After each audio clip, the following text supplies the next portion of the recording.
고야도 이 그림을 그립니다. 피카소도 엄청 많이 따라 그리죠.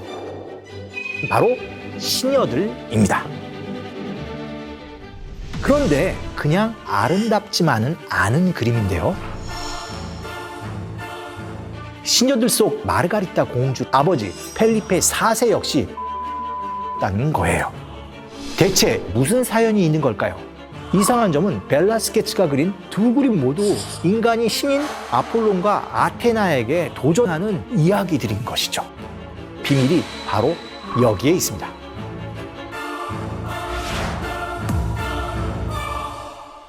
안녕하세요. 한국예술정학교 교수 미술사학자 양정무입니다. 혹시 여러분이 생각하는 스페인의 국민화가는 누구일까요? 피카소? 고야? 물론 두 화가도 중요하지만 저는 이 사람을 빼놓을 수 없을 것 같습니다. 스페인을 대표하는 프라도 미술관 정문에 조각상이 설치된 사람, 합스부르크의 왕가 펠리페 4세의 총애를 받은 궁정화가 바로 벨라스케치입니다.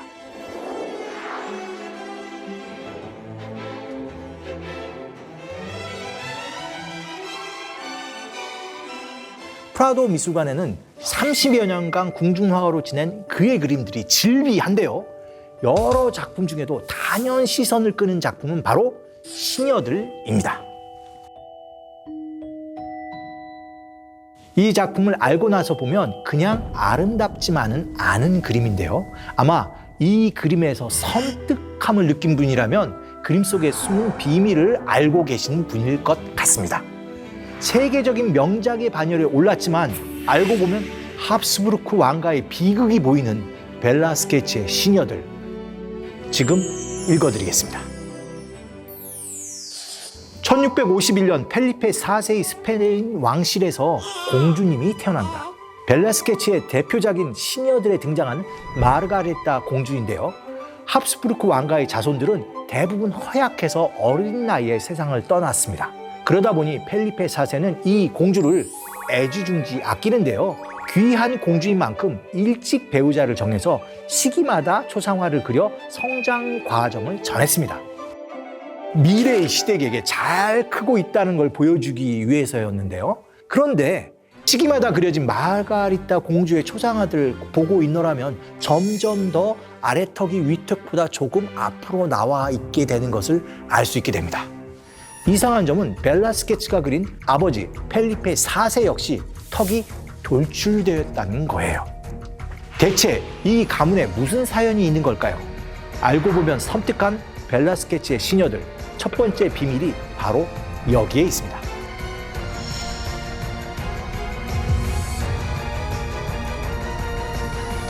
비밀을 풀기 위해선 먼저 합스부르크 왕가의 이야기를 해야 합니다. 이 가문은 자신들이 유럽 최고의 집안이라는 자부심으로 똘똘 뭉쳐 있었어요. 때문에 혈통을 보존하는 게 아주 중요했는데요. 이들이 혈통을 지키기 위해 취한 방법은 바로 근친혼이었습니다. 당시 합스부르크의 최고의 배우자는 합스부르크가라는 말이 돌 정도로 이 가문의 근친혼은 심했는데요. 시간이 갈수록 가문 대대로 돌출턱이 유전되고 있다는 것을 알게 되는데 근친혼으로 인한 유전병이었던 겁니다. 사실 펠리페 4세는 프랑스 부르봉 왕가의 이사벨과 결혼했지만 그녀가 죽자 아들의 약혼자인, 그러니까 며느리가 될 뻔했던 오스트리아의 마리아나와 결혼을 하게 됩니다. 문제는 마리아나가 펠리페 4세의 여동생의 딸이라는 건데요. 한마디로 외삼촌과 조카가 결혼한 거예요. 시녀들의 거울 속에 비친 남녀가 바로 근친혼으로 결혼한 펠리페 4세와 마리아나 왕주이고요. 여기 보이는 마가리타 공주가 근친혼으로 낳은 딸인 겁니다. 시녀들 속 앳되고 귀여운 만 5살인 마르가리타 공주를 다시 한번 볼까요? 그녀가 자라면서 그린 다른 초상화들과 비교해보면 이 귀여운 얼굴에서 점점 아래턱이 돌출되고 있는 흔적이 드러나 있습니다. 나이가 들수록 근친혼으로 인한 폐해가 더 두드러지는 건데요. 그의 남동생 칼로스 2세의 경우는 상태가 더 심각했어요. 주걱턱이 심하고 서 있지도 못할 만큼 병약했다고 하는데요. 결국 이 두 사람도 유전병을 피하지 못해 요절하게 됩니다. 스페인에서 합스부르크의 왕가의 시대는 칼로스 2세 때 끝나게 되죠.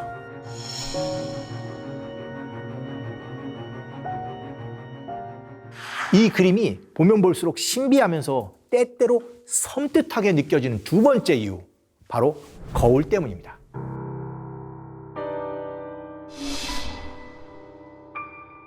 벨라스케치의 시녀들 속 거울은 큰 수수께끼를 만들어내고 있습니다. 거울이 등장함으로써 초상화의 벽을 넘어서 그림이 재현한 모든 이야기들을 풀어낼 수 있는 그야말로 그림을 위한 그림, 메타 그림이 되었다고 할 수 있는데요. 화면 한가운데에 거울을 넣어서 그림에서 보여줄 수 없는 반대편을 보여주고 있는 거죠. 방송국에서 절대 하지 않는 일이 거울을 쓰는 거죠. 만약 제 뒤에 거울이 있으면 이 앞에 카메라, PD, 작가들이 다 나오게 되니까 방송 사고인 것이죠. 하지만 벨라스케치는 과감하게 거울을 넣음으로써 그림에서 담을 수 없는 부분까지 그림으로 담아내고 있습니다. 그가 이런 시도를 할 수 있었던 것은 아르놀피니의 부부 초상화를 알고 있었기 때문입니다.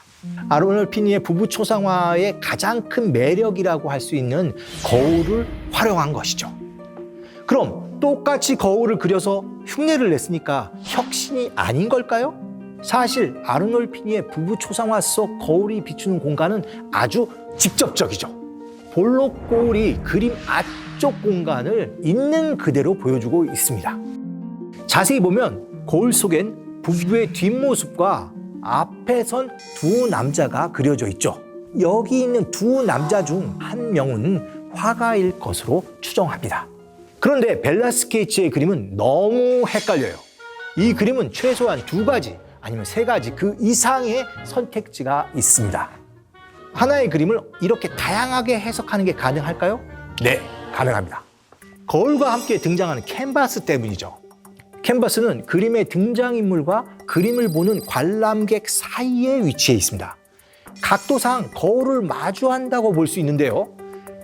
시종이 공주의 눈높이에 맞춰서 음료수를 건네기 위해 앉아버리는 바람에 거울이 캔버스를 그대로 비치게 되는데, 이때 캔버스엔 뭐가 그려지고 있을까요? 펠리페 4세와 부인의 초상화일까요? 아니면 마가리타 공주의 초상화일까요? 화가가 공주의 초상화를 그릴 때 국왕 부부가 구경을 온 것일 수도 있습니다. 다양한 해석이 가능하다는 게 이 그림이 가진 가장 큰 특징이라고 할 수 있죠. 때문에 아르놀피니의 부부 초상화처럼 거울을 이용해 반대편을 보여주는 기술을 사용한 것은 맞지만, 화가가 서 있는 공간, 배경 속 거울, 배경을 통해 본 관찰자의 공간까지 3곳의 공간이 모두 포함되었을 뿐만 아니라 캔버스가 중간에 배치되어 그림 속 이야기가 계속 돌고 돌아서 회오리치게 되어 있는 것이죠. 그래서 사실 이 그림은 화가 얀 반 에이크에 대한 벨라스케치의 경쟁심을 표현한 것일지도 모릅니다. 당신이 거울 써서 난 더 업그레이드된 거울을 쓸 거야, 이런 얘기를 한 거라고 추측해 볼 수도 있는데요. 실제로 작업실 뒤에 걸린 그림들로 벨라스케치의 속마음을 유추해 볼 수도 있는데요. 공교롭게도 두 그림 모두 인간이 신인 아폴론과 아테나에게 도전하고 경쟁하는 이야기들인 것이죠. 플랑드르 최고의 화가인 얀 반 에이크와 똑같이 거울을 쓰더라도 더 멋있게 쓰겠다는 벨라스케치의 자부심과 야망이 들어가 있다고 할 수 있는 거죠.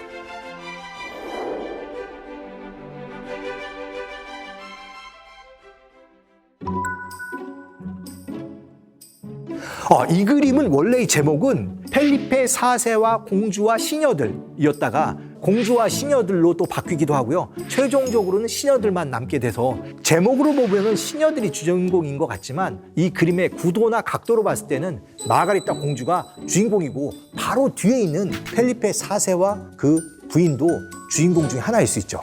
그런데 저의 생각이라면 이 그림의 진정한 주인공은 화가 벨라스케치죠. 이 벨라스케치는 이 로얄 패밀리와 자기가 함께 있는 그림을 아마 그리고 싶어 했을 것 같은데요.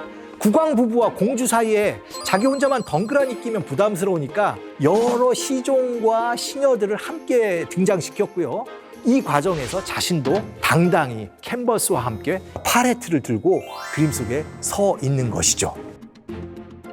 그는 그림을 통해 출세와 신분 상승, 자신의 야망을 충족하고 싶었던 게 아닐까 생각하는데요. 그는 실제로 이 그림을 완성한 후 2년 후에 기사 자기를 받아서 신분 상성을 완성하는데요. 가슴에 있는 이 십자가 마크는 다시 고쳐 그려 넣은 것으로 보입니다. 그래서 제가 보기에는 벨라스케치도 주인공 중 하나라고 생각이 되고요.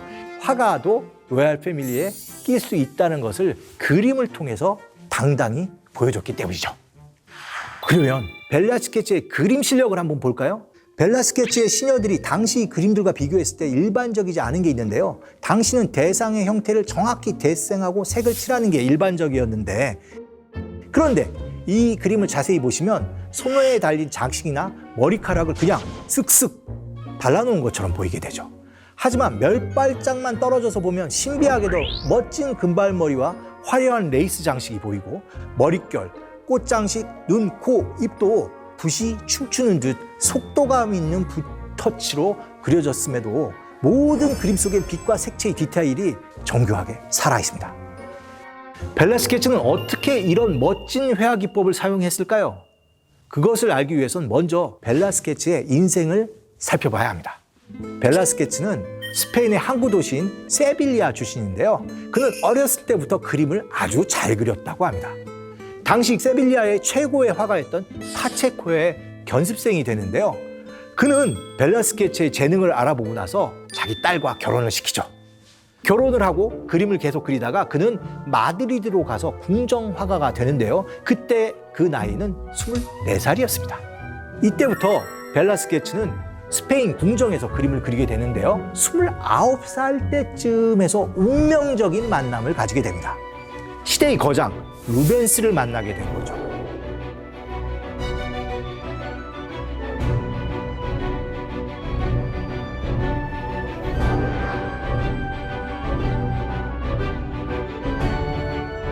루벤스는 한 가지 중요한 충고를 하는데요. 내가 지금 그림을 굉장히 잘 그리는데 더 잘 그리고 싶다면 이탈리아로 가라 라고 한 거죠. 벨라스케치는 이듬해 이탈리아로 일종의 유학을 떠납니다. 그리고 화풍이 완전히 달라져서 돌아오게 되죠. 그의 초기 그림인 세빌리아의 물장수, 계란 부치는 늙은 노인 등을 보게 되면 카라바조의 그림을 연상시킵니다. 벨라스케치는 당시에 스페인에서 유행하던 카라바조를 추종하는 화가로 디테일에 굉장히 관심을 쓰고 있죠. 그러나 색채나 붓을 화려하게 쓰는 대범함은 아직 보여주지 않았습니다. 그런데 이탈리아로 유학을 가서 색채와 빛의 움직임을 잡아내는 빠른 붓터치로 바뀌게 되는데요.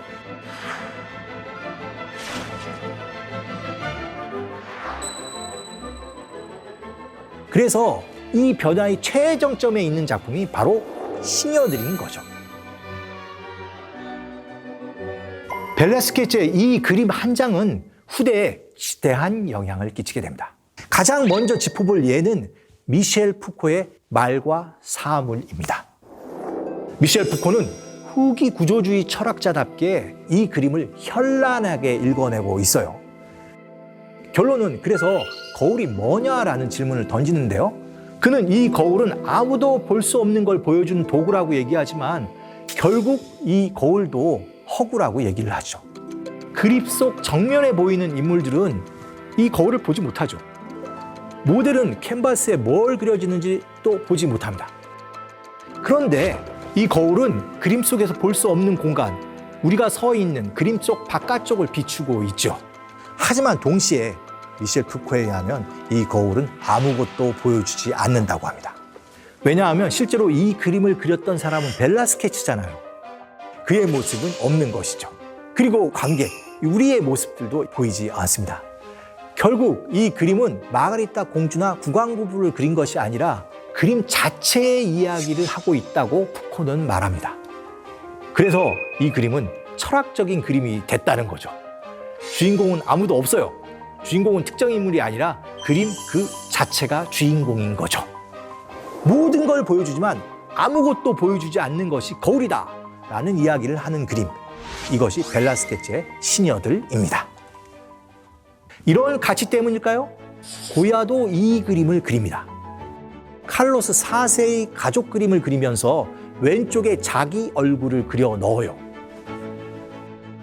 피카소도 엄청 많이 이 시녀들을 따라 그리죠.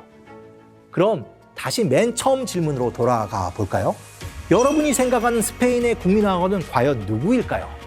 이런 점들을 다 따져봤을 때 아무래도 저는 벨라스케츠가 아닐까 생각합니다.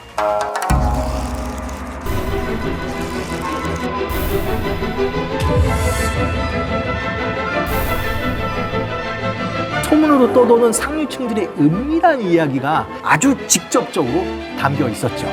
돈이 필요했던 톰이 부자 할머니와 정략 결혼을 한 겁니다. 그는 신부에게 반지를 끼워주는 이 순간에도 젊은 시녀에게 눈길을 보내고 있어요.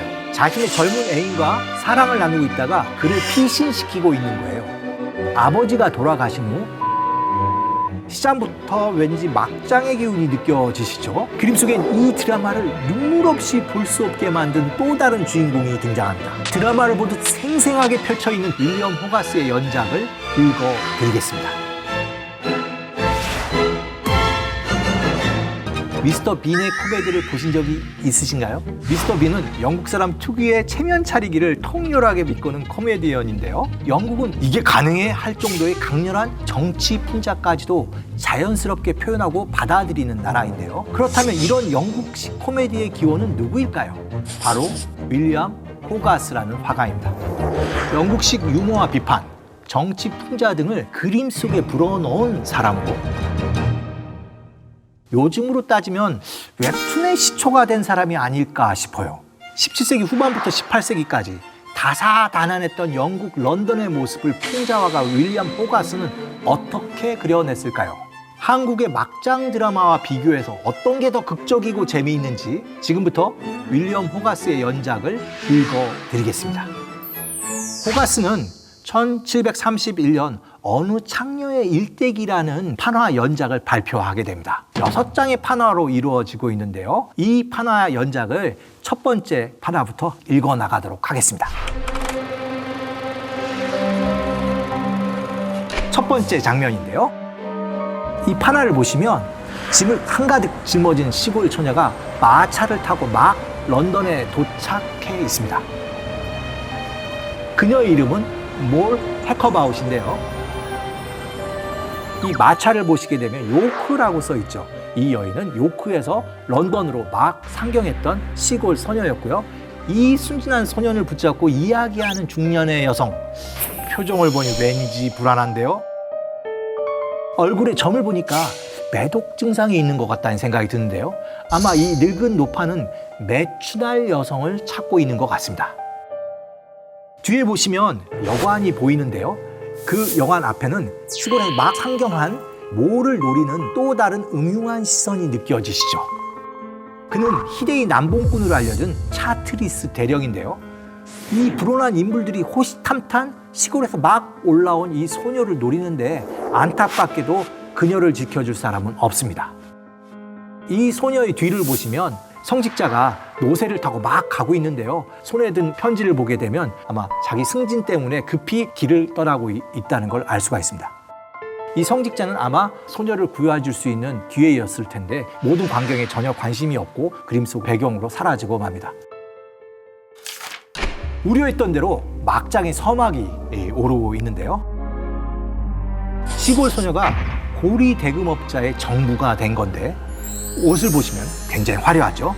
애완용 원숭이도 키우는 걸 보면 호화로운 런던 생활을 즐기고 있는 듯하죠. 그런데 갑자기 그녀가 테이블을 발로 차버리고 있습니다. 도대체 왜 이런 걸까요? 아마 테이블을 넘어뜨려서 자신의 정부인 고리대금업자의 관심을 돌리려고 하는 건데요. 뒤를 보시면 젊은 남자가 보이시죠? 자신의 젊은 애인과 사랑을 나누고 있다가 그를 피신시키고 있는 거예요. 왼쪽을 보시면 가면이 있죠. 이 가면은 여인의 위선을 얘기할 수도 있고 실제로 가면 무도에 참여했다라는 것을 보여주는 증표이기도 하죠. 막장이 펼쳐지고 있는 장면이죠. 테이블 위를 보시면 그릇들이 막 깨져나가고 있는데요. 다가올 불안한 미래를 얘기하는 것 같습니다. 결국 몰은 고리대금업자와 헤어지고 거리의 매춘부가 되었는데요. 침대 위에는 그가 그 당시 사귀고 있던 노상강도 달튼의 가발 상자가 놓여 있고, 몰의 손에는 달튼이 막 훔쳐서 선물했던 시계가 놓여 있죠. 몰은 이 시계를 아주 즐겁게 보고 있는데요. 그녀를 도피하고 있는 사람은 얼굴에 점이 나 있는 약간 체구가 뚱뚱한 하녀입니다. 두 번째 에피소드에는 흑인 하녀와 원숭이가 보인다면, 세 번째 에피소드에는 하녀와 고양이로 대처되어 있어서 그녀의 신분이 자꾸 낮아지고 있다는 것을 암시하죠. 그런데 이때 치안 판사와 집행관들이 몰의 집에 닥치게 됩니다. 그녀를 잡아가려고 온 건데요. 여기서 또 한 가지 좀 보시면 치안 판사가 몰을 바라보는 눈길이 왠지 조금 주저하는 느낌이 있는데요. 아마 몰의 미모에 약간 빠져든다는 것을 암시하기도 합니다. 결국 몰은 교도소에 들어가서 교화형을 받게 됩니다.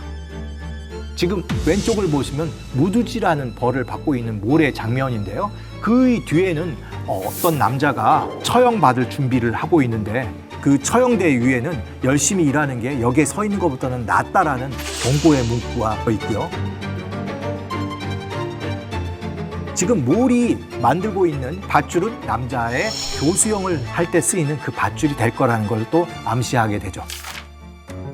다섯 번째 장면인데요. 몇 년 만에 출소를 했지만 몰의 모습은 굉장히 위독해 보입니다. 바닥을 보시면 여러 병들이 나뒹굴고 있는데 싸구려 성병 치료제라고 생각이 되는데요. 아무래도 몰이 매독에 걸린 것 같고요.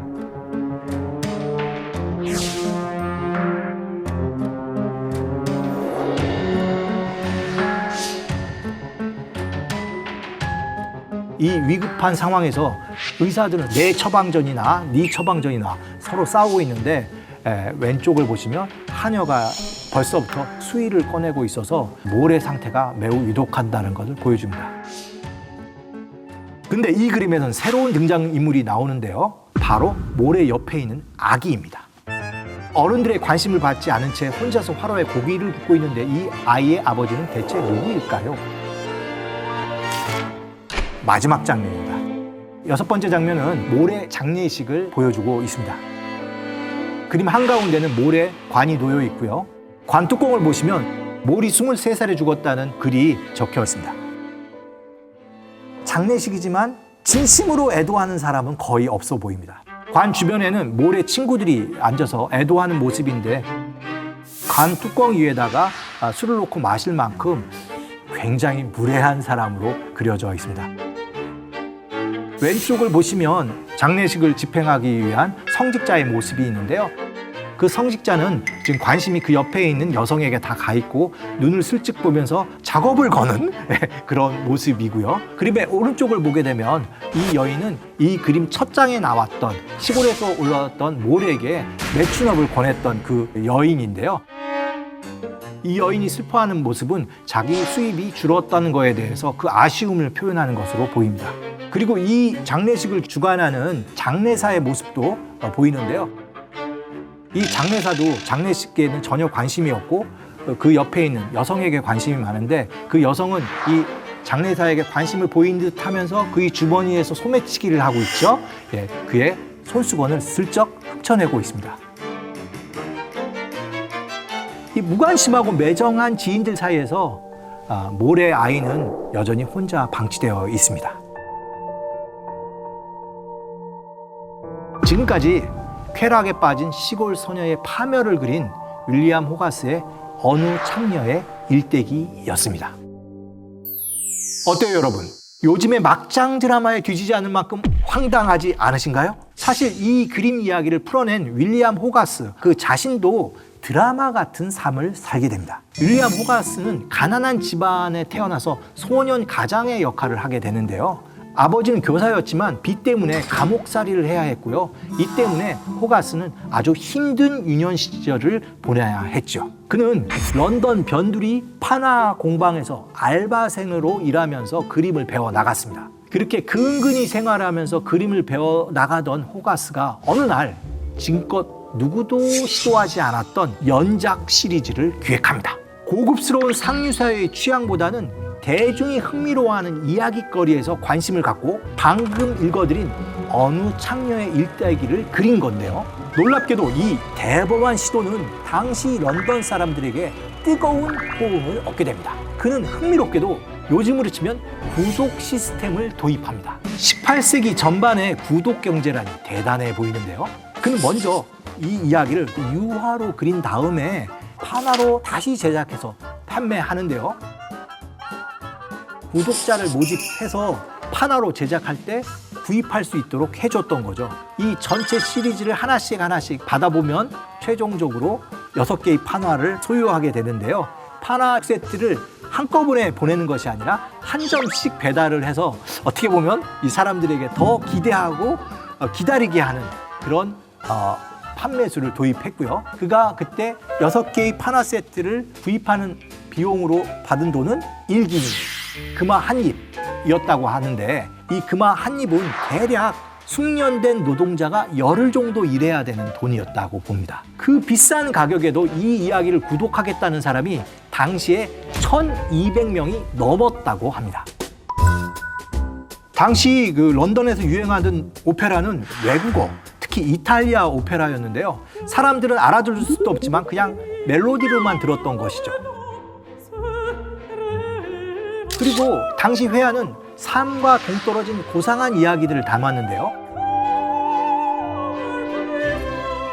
우리가 본 호가스의 판화는 당시 사람들이 진짜 관심 있어하는 지배층과 상류사에 대한 이야기가 아주 직접적으로 담겨 있었죠.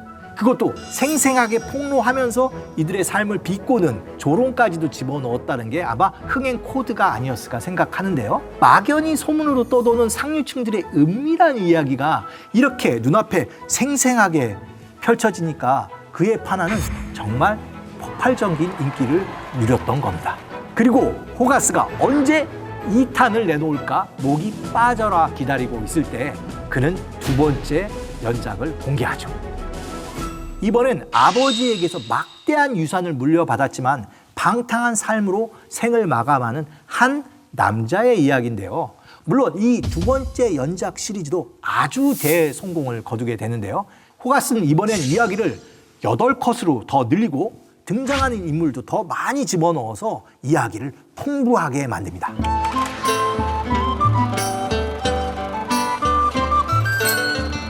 이번 연작의 주인공은 톰입니다. 그의 성은 레이크 웰인데요. 이 레이크 웰은 무슨 뜻이냐면 잘 긁어 모은다라는 뜻인데, 아마 톰의 아버지가 돈을 모으는 데도 아주 일가견이 있었고 또 그것을 아끼고 아끼는 자린고비였다는 것을 보여주기도 합니다. 판화를 보시면 그의 아버지는 성경의 표지를 뜯어서 신발을 만들 만큼 구두대로 살면서 억척같이 재산을 긁어 모은 사람인데요. 그의 주변을 보게 되면 변호사가 입에 펜을 물고 그 집안의 재산을 쓰고 있는데요. 그 주변에 보면 막대한 집문서와 금은보화가 가득하다는 걸 보여주기도 합니다. 톰은 아버지가 돌아가신 후 재단사를 불러 새 옷을 맞추고 있는 바로 이 남자인데요. 왠지 막장의 기운이 느껴지시죠? 그림 속엔 이 드라마를 눈물 없이 볼 수 없게 만든 또 다른 주인공이 등장합니다. 배가 불러있는 여성이 보이죠? 톰의 아이를 임신한 사라 영인데요. 톰이 지금 그녀에게 동전 맨입을 주고 쫓아내고 있어요.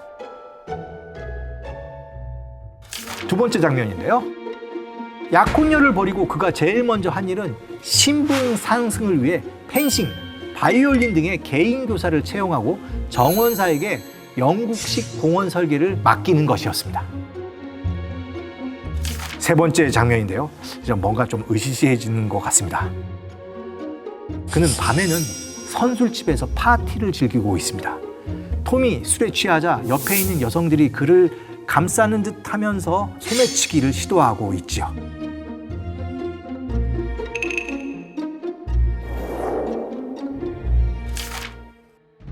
네 번째 장면인데요. 톰이 아마 파티에 초대를 받아서 마차를 타고 가고 있는데요. 두 명의 치안 판사가 그의 길을 막고 있는데요. 대체 무슨 일일까요? 그 이유는 톰이 채무 불이행을 했기 때문입니다. 그는 그 사이 아버지의 재산을 탕진하고 빚을 진 건데요.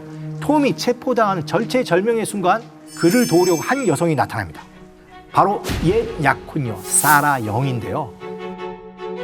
그를 구하기 위해 모자를 판 돈을 내밀고 있어요. 다음 장면은 결혼식 장면입니다. 드디어 사라 영과 해피엔딩을 향해 가려나 싶었는데 잠깐만요. 신부의 얼굴이 사라 영이 아닌데요. 돈이 필요했던 톰이 부자 할머니와 정략 결혼을 한 겁니다. 이 상황에서도 이 톰은 정신을 못 차리고 그는 신부에게 반지를 끼워주는 이 순간에도 그 뒤에 서 있는 젊은 시녀에게 눈길을 보내고 있어요. 여기서도 사라 영이 등장합니다. 멀리 배경을 보면 사라 영이 이 결혼식을 막으려고 어머니와 함께 결혼식장에 들어오는 장면이 있습니다. 6번째 장면입니다. 결혼을 해서 돈을 모았지만 그가 도박장을 전전하다가 결국 재산을 탕진하는 장면인데요. 지금 장면은 하늘에다가 맹세를 하면서 주사위를 던지려고 하는, 이제 내 모든 전 재산을 도박에 다 거는 그 장면인데요.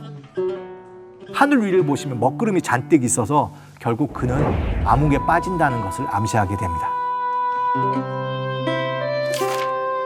결국 톰은 도박비 때문에 감옥에 갇히게 됩니다.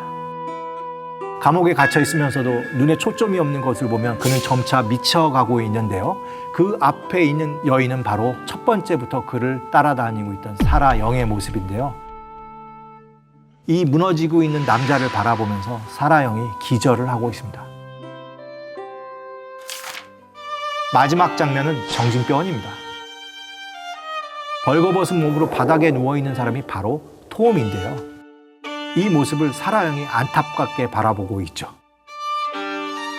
사라 영과 누워있는 이 톰의 모습은 마치 피에타의 한 장면 같은데요. 방탕하게 살다가 비극적인 결말을 맞은 탕아와 끝까지 그의 곁을 지킨 약혼녀 사라 영의 이야기를 그린 윌리엄 호가스의 탕아의 일대기였습니다.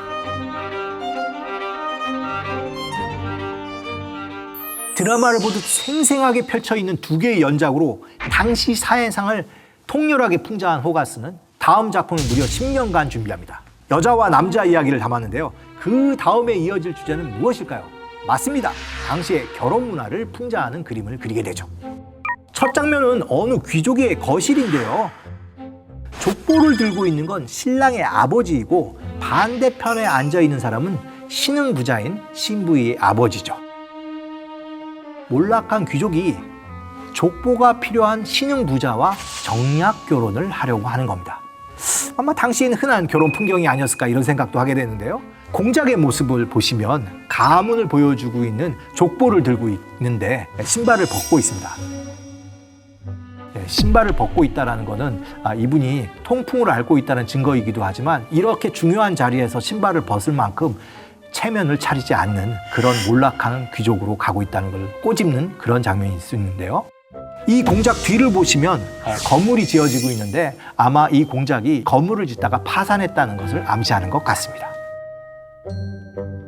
뒤쪽에 앉은 신랑 신부는 서로 정말 아무 관심을 보이지 않습니다. 신부를 보실까요? 신부는 반지를 자기 손수건에 넣고 돌리고 있어요. 정말 나는 이 결혼에 아무런 관심이 없다라는 것을 그대로 보여주고 있는데요. 그런데 이 신부 옆에 변호사가 서 있는데 그 둘의 묘한 눈빛을 교환하고 있습니다. 아마도 이 변호사와 이 신부는 서로 사랑하는 관계가 아니었을까 하는 걸 암시하는데요. 그런데 신랑은 딴청만 피우고 있죠. 두 번째 장면인데요. 신혼집 풍경입니다만 어쩐지 피곤해 보이는 두 사람. 신혼집이 왜 이렇게 썰렁할까요? 이건 아침일까요? 저녁일까요? 자세히 보시면 아침이라는 것을 알 수 있습니다. 시계가 아침을 가리키고 있는데요. 지금 기지개를 피고 있는 이 새댁의 모습도 보이죠. 자세히 보시면 외박을 하고 들어온 남편이 주머니에 다른 여인의 손수건이 꼽혀져 있자 강아지가 냄새를 맡고 있죠. 밤새 다른 여인과 있다가 집에 들어왔는데 풀같이 화를 내도 모자랄 것 같은데 이상하게 아내는 전혀 화를 내지 않고 곁눈질을 하면서 기지개를 피고 있죠. 아마 주변을 보니 그녀도 밤새 신나게 즐긴 듯한데요. 흥청망청 제각각인 부부에게 집사가 손세례를 치고 나가고 있습니다. 세 번째 장면인데요. 이 드라마의 진짜 비극은 지금부터 시작됩니다.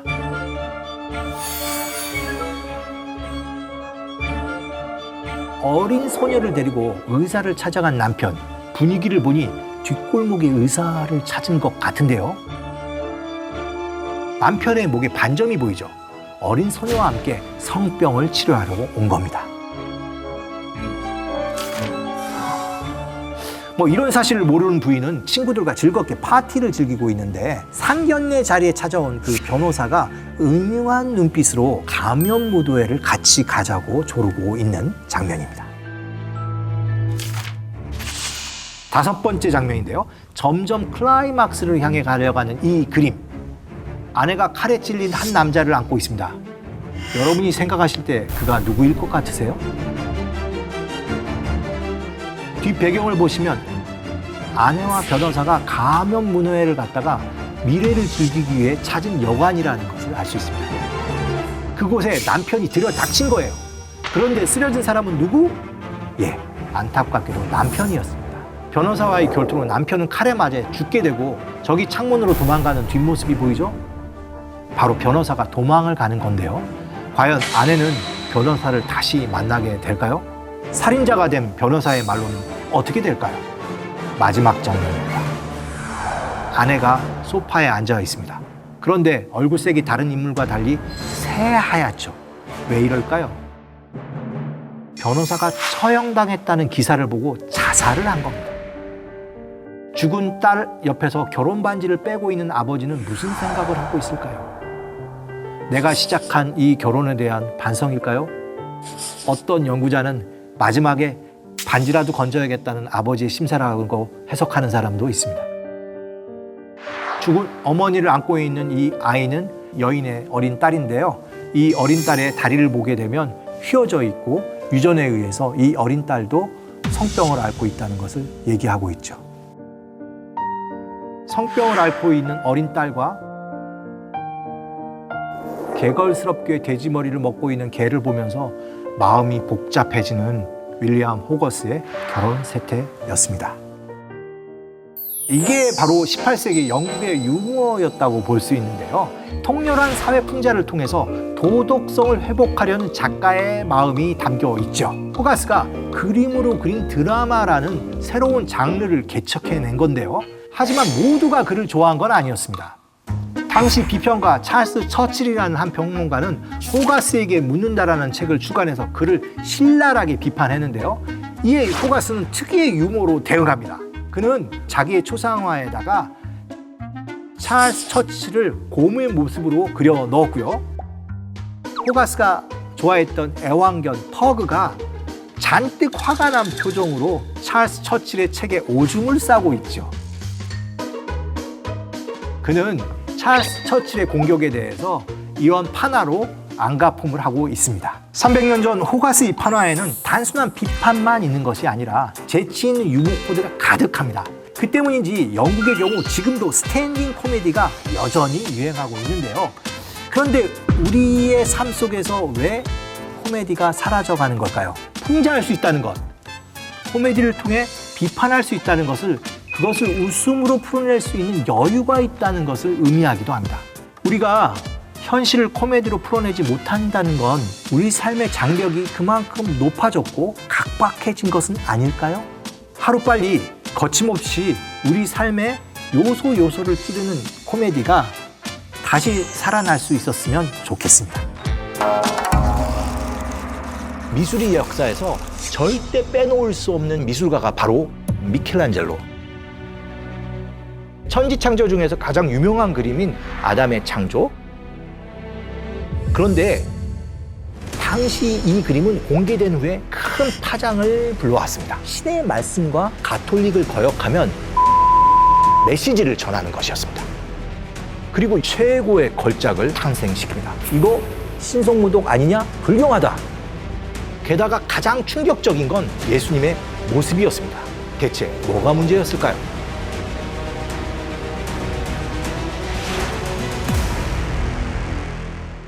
우리는 많은 경우 미술관이나 박물관에서 미술을 만나고 있습니다.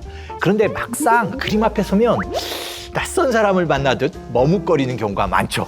무엇보다 미술관이나 박물관 분위기가 좀 싹 가라앉아 있다 보니 더 어렵고 낯설게 느껴지는데요. 여러분이 미술을 더 친숙하고 재미있게 느끼실 수 있도록 드라마보다 흥미진진하고 영화만큼 스펙타클한 미술 속 숨겨진 비밀들을 속속들이 읽어드리겠습니다.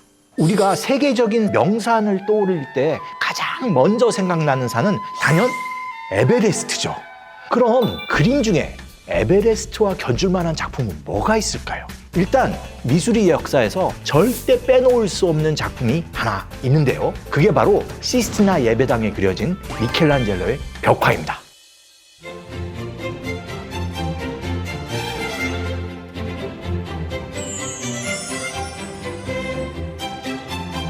그런데 이 엄청난 대작을 완성하기 위해 미켈란젤로가 성직자들과 신경전을 펼친 건 기본이고요.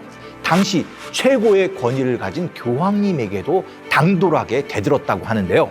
대체 어떤 사연일지 궁금하시죠? 미켈란젤로의 그림 뒤에 숨은 속사정을 지금부터 제가 읽어드리겠습니다. 르네상스 시대의 역대 교황들에겐 중요한 임무가 있었습니다. 로마를 그리스도교의 수도답게 재정비하는 건데요. 그 중심에 교황청을 새롭게 정비하는 일이 있었어요. 당시 교황들이 특히 관심을 가진 장소가 교황의 전용 성소라고 할 수 있는 시스티나 예배당이었습니다. 교황의 권위가 어디에서 오는지, 하느님께서 어떤 역할을 부여받았는지가 이곳에서부터 드러나기 때문에 여기가 그려지는 그림이 아주 중요했던 거죠. 원래 시스티나 예배당의 천장은 어두운 색의 별들이 찍혀있는 단순한 그림이었어요. 그런데 여기에 교황의 권위를 높이기 위한 그림을 그려야겠다고 계획한 분이 나타나게 됩니다. 바로 율리우스 2세 교황인데요. 이 교황이 주목했던 미술가가 바로 미켈란젤로였습니다. 미켈란젤로가 일찍이 제작한 피에타와 다비드 조각상을 보고 율리우스 2세는 자신이 죽어서 묻힐 무덤의 조각을 맡겼다가 갑자기 천정화를 그리라고 주문한 거죠. 조각만 하던 미켈란젤로에게 갑자기 그림을 그리라니 아마 그에겐 청천벽력이 아니었을까 싶은데요. 한 성격하는 우리의 미켈란젤로 당연히 순수히 받아들이지 않았습니다. 미켈란젤로는 거절에 거절을 거듭하다가 결국 교황님의 제안을 받아들이게 되는데요. 교황 율리우스 2세와 미켈란젤로의 1라운드는 교황의 승리로 끝난 거죠. 전해오는 기록에 의하면 미켈란젤로가 율리우스 2세의 무덤 조각을 맡으면서 교황의 총애를 받자 이를 시기한 브라만테, 건축가입니다. 브라만테가 일부러 어려운 일을 시키도록 교황을 부추겼다고 하는데요. 미켈란젤로가 시스티나 천정화를 그리는 이 프로젝트를 거절하거나 그리다가 실패하면 브라만테는 자기의 측근인 라파엘로에게 이 일을 시켜서 미켈란젤로를 망신시키려고 했다는 거죠. 아마 미켈란젤로는 그걸 알고 끝까지 거절하고 그들이 놓은 덫에 걸리지 않으려고 했던 그런 생각을 했다고 볼 수도 있습니다. 결국은 라파엘로와의 경쟁심이 이 작업을 수락하게 된 계기가 됐다고 볼 수 있죠. 그 시스티나 천정이 광활한 벽면 아래에 서서 엄청난 예술적 도전 정신을 느꼈을 것인데요. 그의 마음속 정열이 한 귀퉁이에는 성광과 금전적 욕심도 자리하고 있었을 겁니다. 미켈란젤로는 몰락한 귀족 집안의 소년 가장으로서 성공에 목말라 있었습니다. 이런 세속적 열망이 최종적으로는 그의 예술에 긍정적으로 작용을 했다고 볼 수 있는 거죠. 시스티나 예배당에 들어가면 천장에 펼쳐진 천지창조를 볼 수 있습니다. 그림만 봐서는 크기를 짐작하기가 좀 힘든데요.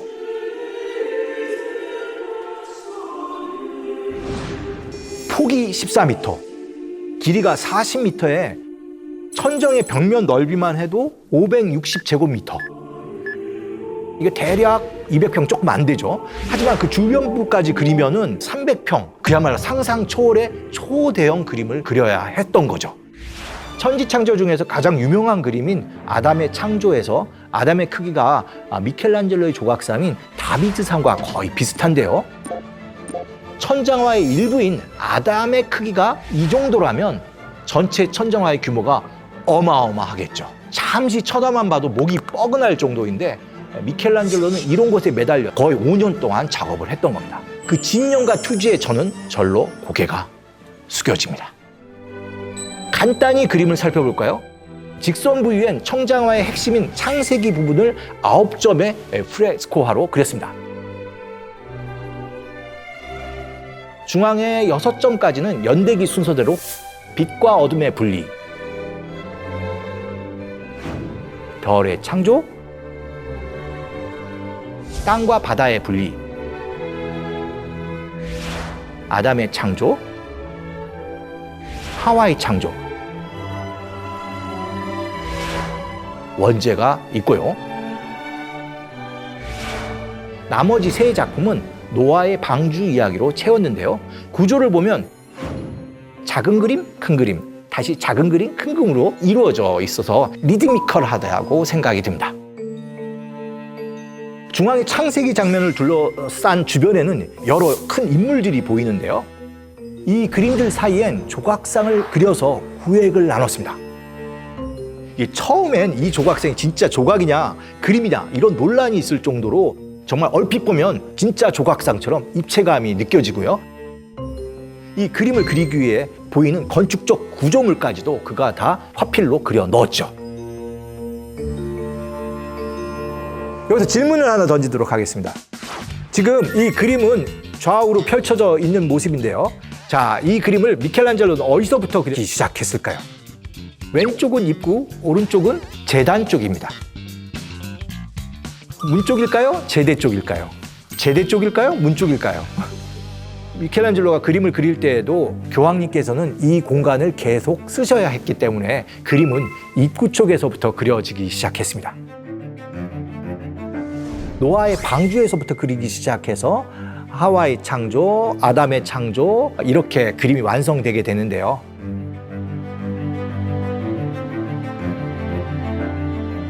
맨 마지막에 그려지는 그림들을 보게 되면 이 공간에 대한 이해도가 훨씬 더 커지면서 등장인물의 움직임이 훨씬 더 다이나믹하고 커지죠. 이렇게 엄청난 작품을 탄생시킨 미켈란젤로가 고상한 정신세계를 가진 예술가라고 생각할 수 있을 텐데요. 사실은 그렇게 보기가 좀 어렵습니다. 미켈란젤로의 미학을 얘기할 때 공포감을 줄 정도의 극한의 아름다움을 뜻하는 테라빌리타라는 용어를 자주 사용합니다.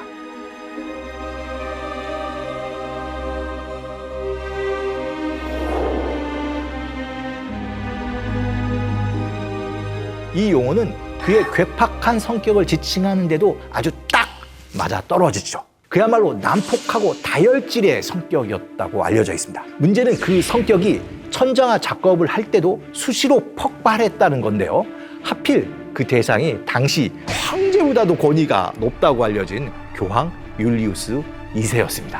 교황은 작업이 늦어지는 것과 그림을 보여주지 않는 고집 때문에 불만이 쌓였고 미켈란젤로는 정산이 자꾸 미뤄져서 늘 화가 나는 상태였는데요. 그러던 어느 날 결국 일이 터지고 맙니다.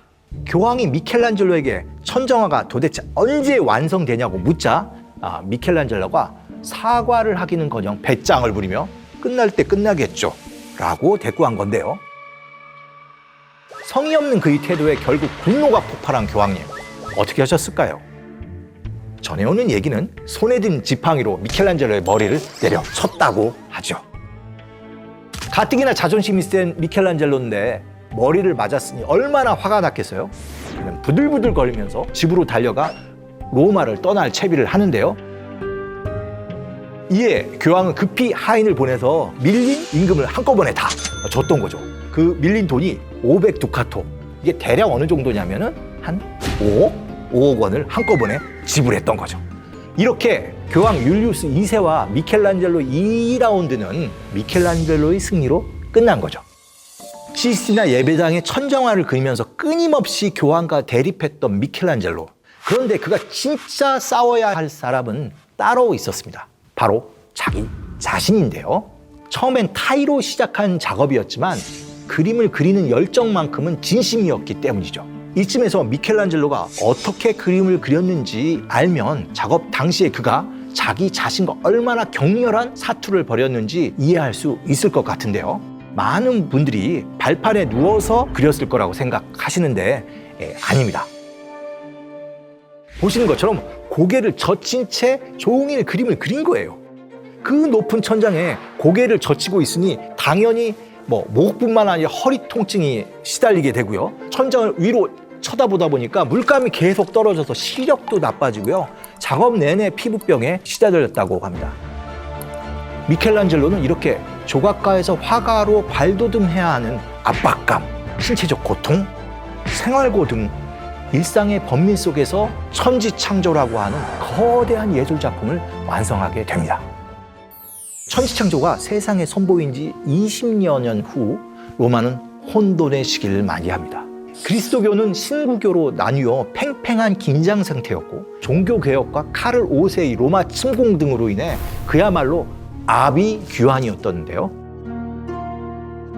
이런 뒤숭숭한 분위기를 바로잡기 위해선 뭔가 강력한 한방이 필요한 때였죠. 교황이 생각해낸 것은 신의 말씀과 가톨릭을 거역하면 최후의 심판을 받게 될 거라는 메시지를 전하는 것이었습니다. 여기에 투입된 예술가가 또 미켈란젤로인데요. 이번에도 그는 다른 계약을 핑계로 교황의 제안을 거절합니다.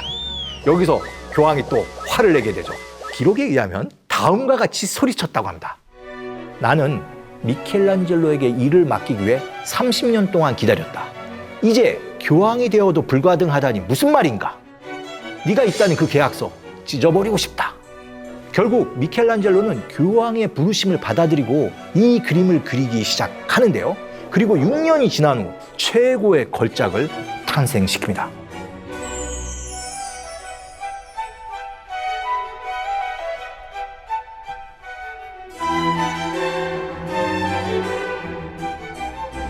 최후의 심판은 세계의 종말이 왔고 인간을 심판하러 예수님이 강림하는 내용입니다. 제가 이 그림에서 제일 인상적인 부분은 가운데 그려진 예수님인데요. 명확한 구획 없이 엉켜있는 것처럼 보이는 그림이 예수님의 손길에 의해 전체가 휘몰아치는 것처럼 보이지 않으세요? 마치 오케스트라의 G자 같은 느낌이죠. 방금 봤던 천장화에서는 그림이 다 프레임에 들어가갖고 체계적으로 그림이 펼쳐져 있는데요. 지금 보시는 최후의 심판에는 모든 것이 하나로 뭉뚱그려져 있어서 좀 혼돈스러워 보이기도 합니다. 하지만 그림의 주제가 최후의 심판이라는 걸 생각한다면 그 무시무시한 최후의 날을 그릴 때 체계나 논리를 생각하기가 굉장히 어렵죠. 무엇보다도 최후의 심판에서는 원근법이 사라져 있습니다. 자세히 보시면 예수 그리스도의 모습이 우리한테 가까운 아래쪽 사람보다도 크게 그려져 있는데요. 아마 이 주제를 다시 강조하기 위해서 크기나 이런 원근법적인 것들을 재배치하고 재해석했다고 볼 수도 있을 것 같습니다. 흥미로운 건 최후의 심판의 날 열리는 지옥문의 위치인데요. 지금 보시면 제대 바로 뒤에 지옥의 문이 자리하고 있습니다. 그러니까 이 십자가가 지옥의 문을 막고 있는 것처럼 그려낸 거죠. 우리가 느끼는 감명과 달리 당시 이 그림은 공개된 후에 큰 파장을 불러왔습니다. 목욕탕 같다, 너절한 술집 같다는 비단이 쏟아지는데요. 당시 시대 분위기로는 올 누드를 용납할 수 없었던 거죠. 게다가 가장 충격적인 건 예수님의 모습이었습니다. 이전 그림 속 예수님을 한번 떠올려 보세요. 수염이 있고 인자한 표정의 마른 체구였죠. 그런데 최후의 심판 속 예수님은 어떤가요? 권위를 느끼게 해주는 수염이 없고 근육질의 다부진 체격의 청년인데요. 결정적으로 곱슬머리예요. 바티칸 궁전 안에 있는 아폴론상과 상당히 유사해 보입니다. 누드와도 민망한데 예수님을 이교도의 모습으로 그리다니 이거 신성모독 아니냐? 불명하다. 이런 목소리가 나올 수밖에 없었던 거죠. 실제로 교황의 의전 담당관 비아지오 다 체세나의 이야기가 전해오는데요. 그는 미켈란젤로가 그린 최후의 심판이 부적절하고 불경한 그림이라고 몰아세웠는데요. 이 이야기를 듣고 미켈란젤로는 지옥의 심판관 미노스의 얼굴에 비아지오 다 체세나의 얼굴을 집어넣게 됩니다. 이 그림의 위치도 기가 막힙니다. 교황의 거처에서 시스티나 예배당으로 들어가는 문 바로 옆에 그려져 있어서 누구든지 이 얼굴을 볼 수밖에 없습니다. 이 모습을 본 비아지오 너무나 놀랐겠죠? 그는 교황에게 달려갔습니다. 교황님, 미켈란젤로가 지옥의 심판관의 얼굴에 제 얼굴을 집어넣었어요 라고 말을 했는데요. 이때 교황은 다음과 같이 답했다고 합니다. 나의 권한은 지옥에 없다네. 그러니까 너보고 그냥 거기에 그냥 있으라고 한 건데요. 미켈란젤로의 마음을 거슬린 대가로 비아지오는 지옥의 심판관으로 평생 남게 되었다고 할 수도 있죠.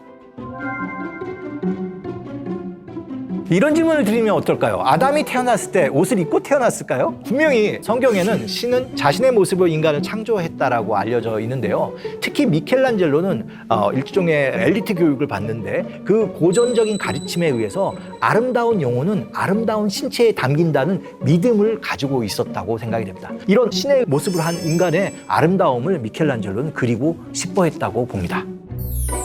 다행히 그를 지지하던 교황 바오로 3세 덕분에 그림을 지킬 수가 있었지만 이 교황님이 선종하신 후 트리엔트 공의회에선 이 그림은 당장 파괴되어야 될 위기에 처하게 됩니다. 다행히 예술의 양식이 있는 지식인들이 나서서 그림이 파괴되는 것을 막아냈는데요. 최후의 심판의 누드 부분에 옷을 입혀 가린다는 조건으로 이 그림은 살아남게 되죠. 아마 미술사에서 가장 아찔했던 순간이 아니었을까요? 최근에 이 그림은 일종의 클리닝, 그림을 닦아내고 색채를 보완하는 복원 작업을 했는데요.